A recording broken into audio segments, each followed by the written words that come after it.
Alors dans cette vidéo, nous allons effectuer un calcul sur les heures dans Excel. Alors nous avons une heure de début et nous avons également une heure de fin pour les différentes personnes qui sont en train de travailler. Alors on aimerait voir quelle est la durée de leur travail. Je me positionne dans cette cellule et je vais écrire cette formule-là. Nous allons prendre l'heure de fin moins l'heure de début. Les dollars sont placés devant les colonnes pour dire que nous allons nous déplacer toujours sur la même colonne, mais nous pouvons passer d'une ligne à une autre. Voilà pourquoi les lignes ne sont pas dollarisées.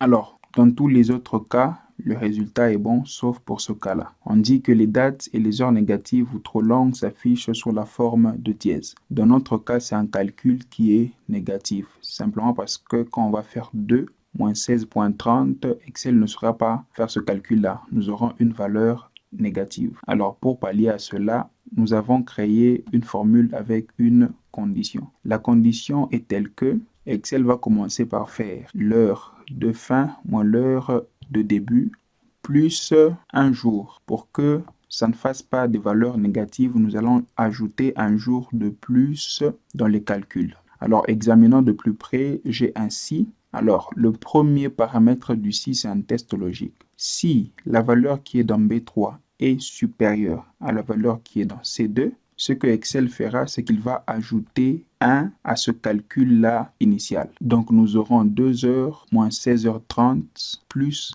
24 heures. Alors, s'il y a un calcul négatif, le 24 heures qui va s'ajouter va absorber la valeur négative et nous aurons un résultat positif. Le 1, comme nous l'avons vu précédemment, représente 24 heures. 1, c'est au format standard, mais 24 heures, c'est le format de l'heure. Mais 24 heures, c'est le format de l'heure. Donc, après avoir écrit cette formule-là, je valide avec entrée. Vous voyez maintenant que entre 16h30 et 2h du matin, c'est pratiquement 9h30 de travail. Donc avec ça, vous savez comment effectuer des calculs sur les heures dans Excel.